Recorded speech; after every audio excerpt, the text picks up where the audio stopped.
Welcome back to season 3 of the Go to Masters podcast, where we converse with GTM leaders from some of the fastest growing businesses out there and bring you what they've learned through their experiences.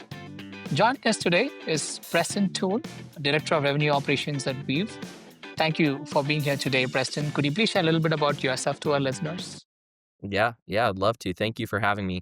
My name's Preston, like you mentioned, Director of Revenue Operations at Weave. I live in Utah, based in Utah. As far as a little bit about myself, I like to consider myself a big family man. I have two young boys, and my wife is pregnant with another boy. So we're gonna have Oh, congrats. three little boys. Thank you. Three little boys at our house under the age of 4. So our house is gonna be crazy and fun and exciting, and it's a blast. So other than that, love golf, being outdoors, and I'm very passionate about revenue operations. I just think it's something that's important for companies to understand and implement correctly, and I just think there's a huge value in revenue operations and what it can bring to a revenue org. Preston, you've built an interesting career in revenue operations, but I'm always curious about the early chapters. What got you started on this path? There is no school or college to learn revenue operations, right? And what was there was a moment when you realized, yeah, this is what I'd want to do. Yeah, that's a great question. My career in RevOps has definitely been different, right? And I think that's the case for a lot of RevOps professionals that I talk to. It doesn't seem like there's ever like a set, this is the path into RevOps. Um, so for my path, I started my career here at Weave as an SDR. I was in retail sales prior to that. I wanted to get into tech sales just because it was something that I wanted to try something different.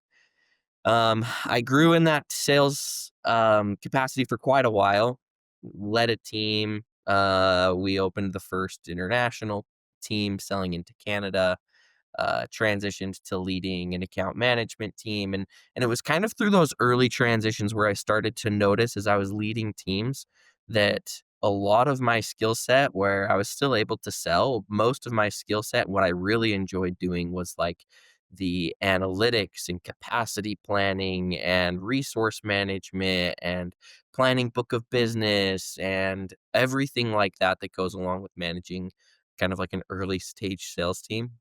um, at that time, we didn't have a strong RevOps org. So my leaders, when I would ask for these things, they would say, "Yep, you kind of got to figure it out." And I'm really grateful they did.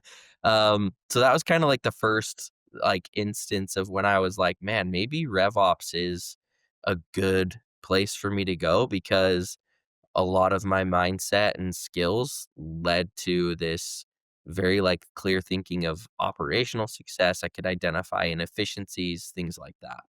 From an SDR to where you are today, you've been on the front line selling. You've managed teams, and now you're leading revenue operations. What's been the toughest part of that shift, and what's something people don't realize about running ops behind the scenes? Yeah, it's a great question. I think the toughest part of managing the shift of kind of going from sales into leading a revenue operation org is really just the breadth of it all, right? Like when I was on the sales team before I transitioned into the RevOps org, it was very focused on what my team needed specifically, my region, my team, my books of business, everything like that. As you shift into RevOps, it really expands, and you have to know every single facet of the business in order to truly be successful in that role. That's where I think a lot of the power from RevOps comes. I think that the best RevOps leaders are the ones who can make or who can understand, excuse me, end to end the revenue cycle in the most depth, right? It's not, I was talking to somebody the other day and I said in RevOps, it's not enough to be a mile wide and an inch deep, as they say, right? You Okay. need you need to be a mile wide and 6 feet, 7 feet, 10 feet, 20 feet deep. Like you have to really understand a lot of the business a pretty deep level across the entirety of the revenue org.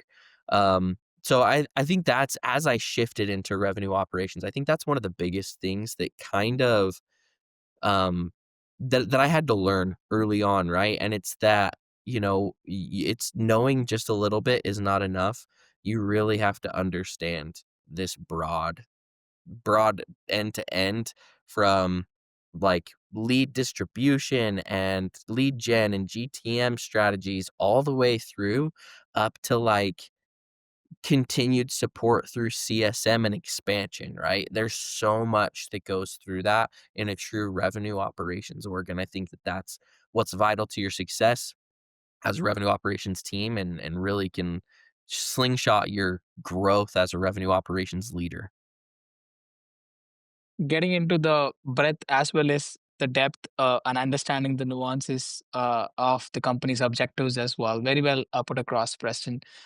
Uh, Post sales doesn't always get the same love as sales itself, right? But it's where relationships actually start.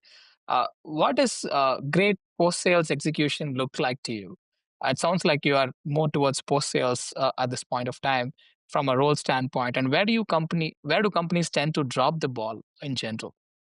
Yeah, that's a great question. So, I like you mentioned, I focus a lot like all of my team's efforts.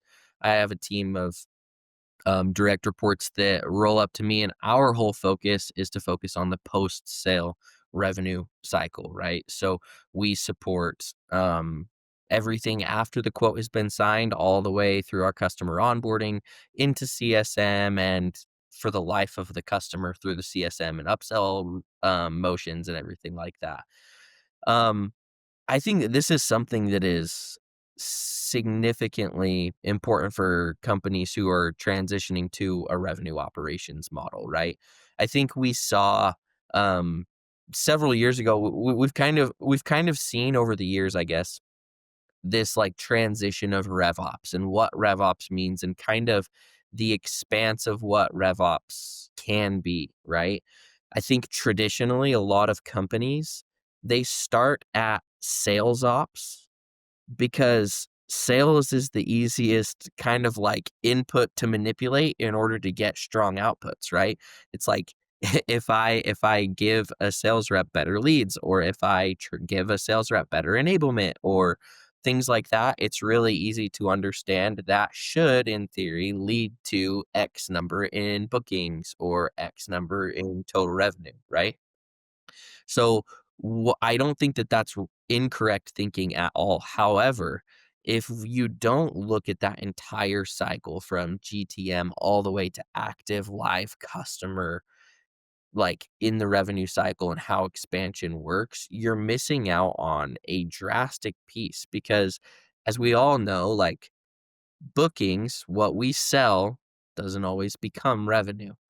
And that is a huge part to understand is sometimes sales operations teams don't have the ability to, or the understanding or the expertise or the knowledge, like I mentioned before, where you have to have a broad understanding of your onboarding and CSM.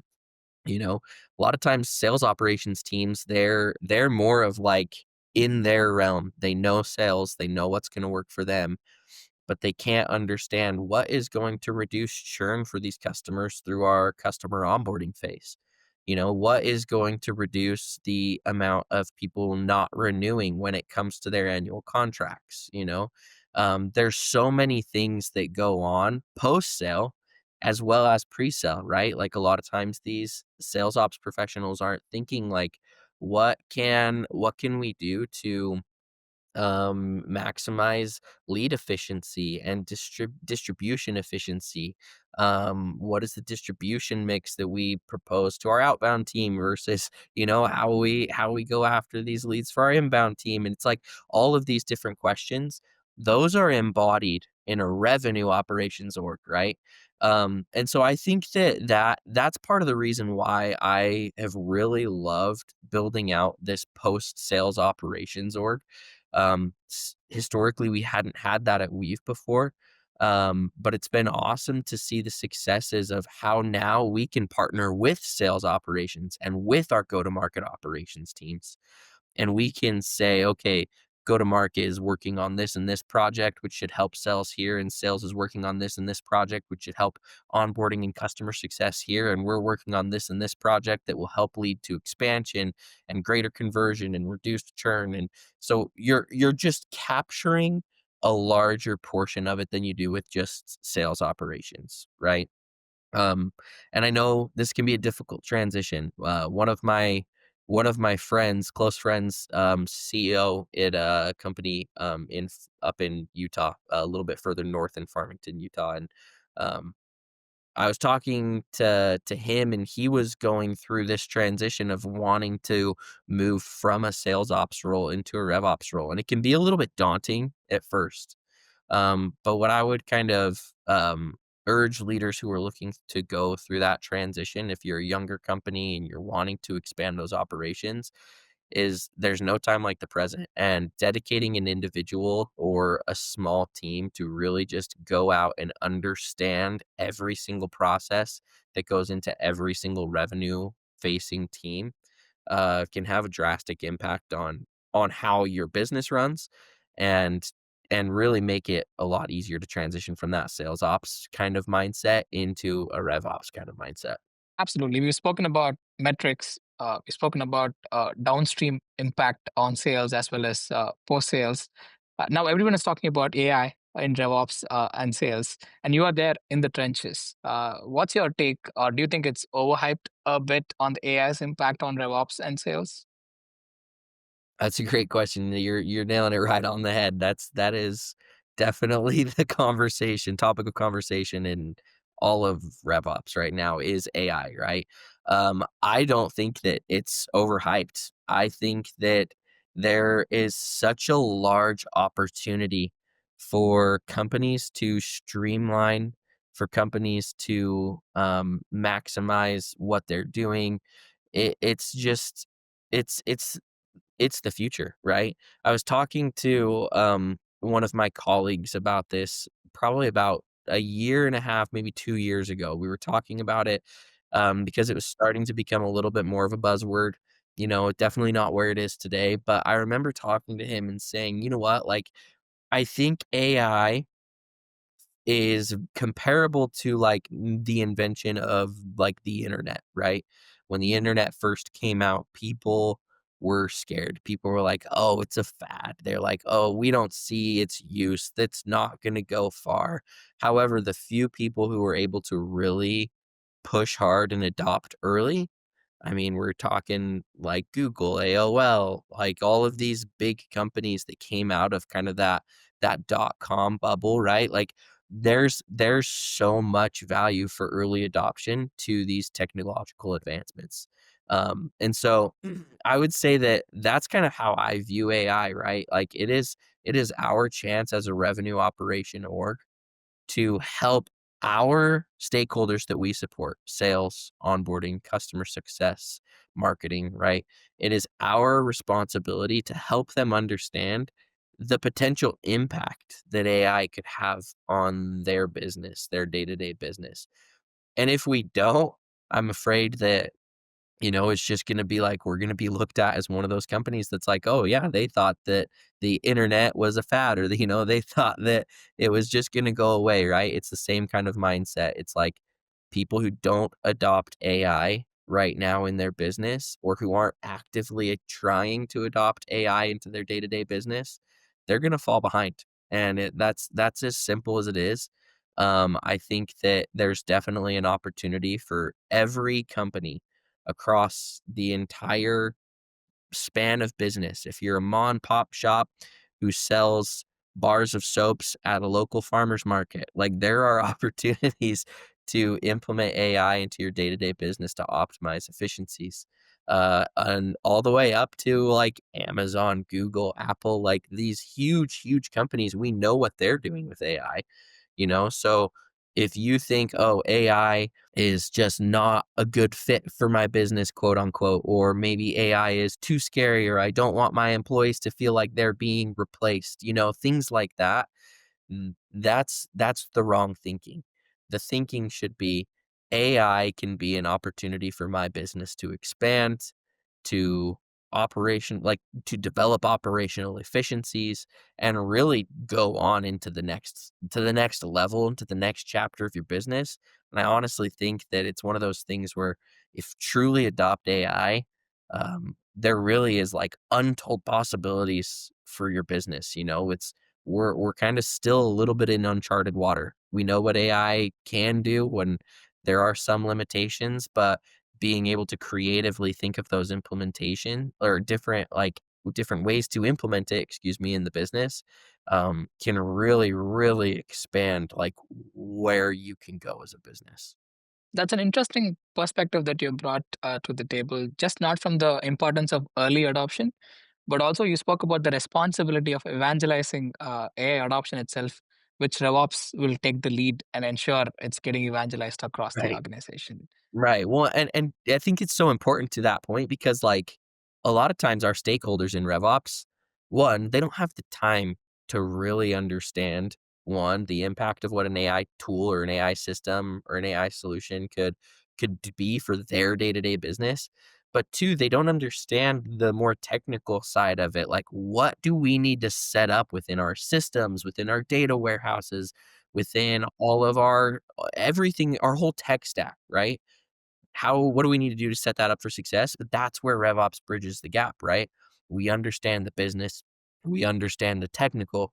So we come through and we can say, okay, sales leadership, this is a potential AI tool. This is how it can work with our data, with our information, right? And we have to almost sell it to them because, again, remember, they're in it for their jobs, they're in it for their team's jobs. And if they feel like this is something that's going to like replace jobs, like I kind of mentioned before, that's a scary thing. They need to understand that it's not here to replace a job. It is here to enhance a job. It is here to make AEs or make the onboarders or whoever it is more efficient at what they do on a day-to-day level. Absolutely.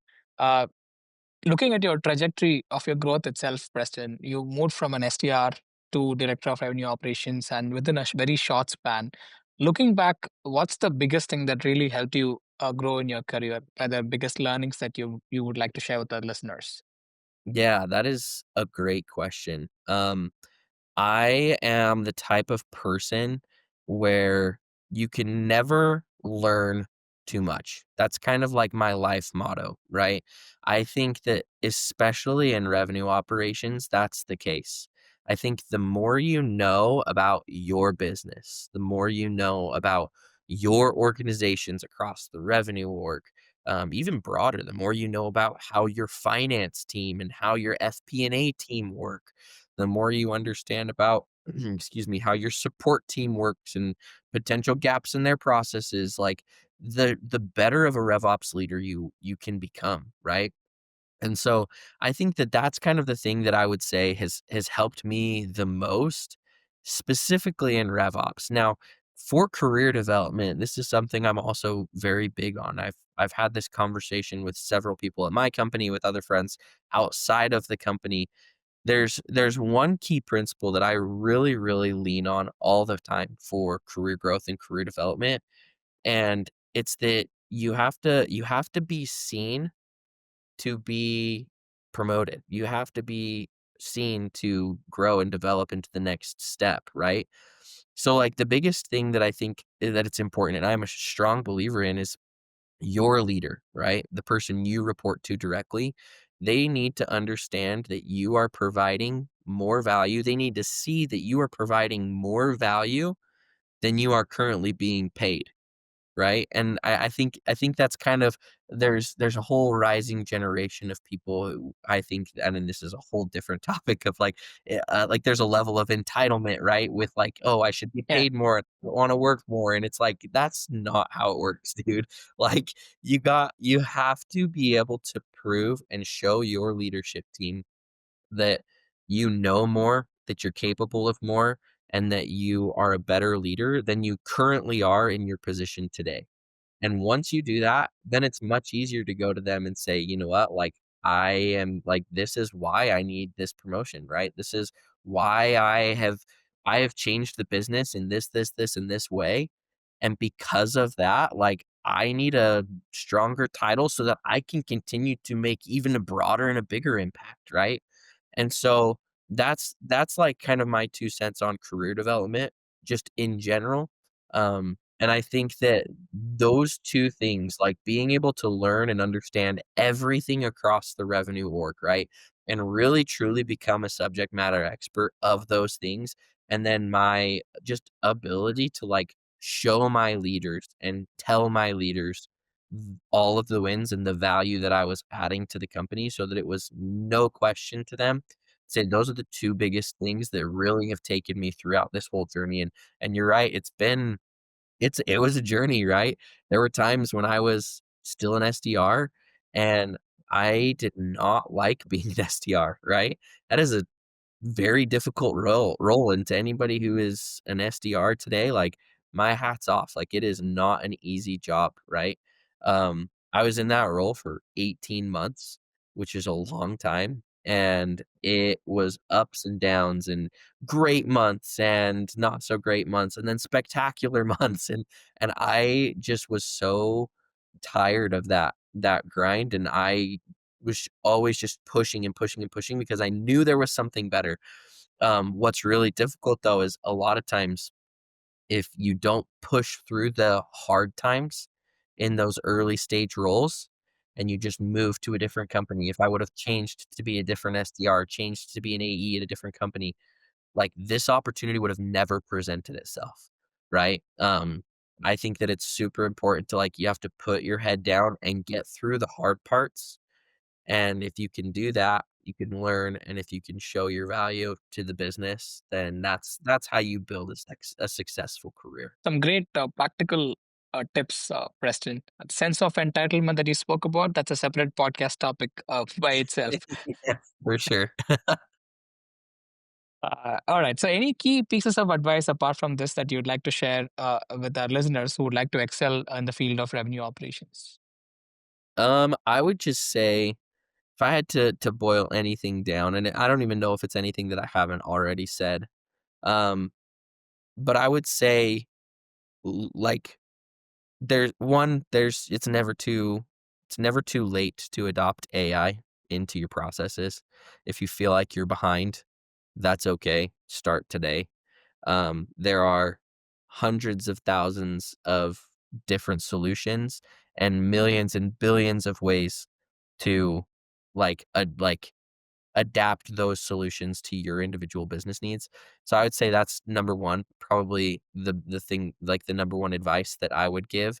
As far as number two, if you're working on transitioning from a sales ops org, or if you're wanting to expand your RevOps org, right? Don't just think, how are we going to increase bookings, right? That's one piece of how we can manipulate our revenue number, right? Look at how can we reduce churn in onboarding in the first 180 days? How can we reduce logo churn of customers that are older than 4 years, right? How can we expand customers? How can we more accurately distribute expansion opportunities to our CSM and upsell teams or our cross-selling teams, you know? There's so much more that goes into the revenue equation than just bookings and sales. Um, don't be afraid to spend some time digging into those other areas of potential inefficiencies. What I think you'll find is there are inefficiencies everywhere in a business, and being able to identify those and streamline those will help. And what you'll probably learn if your other organizations like your customer onboarding, customer success, your go to market teams, like if those if those organizations haven't had operational support in the past, there's probably a lot of low hanging fruit, right? There's probably a lot of things that you could change today and have a drastic impact in tomorrow, 6 months, a year and a half, right? And so those are kind of the 2 things that I would say as last words of advice, from my perspective of what RevOps leaders can do to optimize their business. Well, that brings us to this insightful episode of Go to Masters. Thanks to Preston for sharing his valuable insights. Remember, you can tune in every week to learn more from game changers driving hypergrowth companies across the globe. Go to Masters is brought to you by Everstage, your trusted partner for transforming the way businesses handle sales commissions. I'm your host, signing off.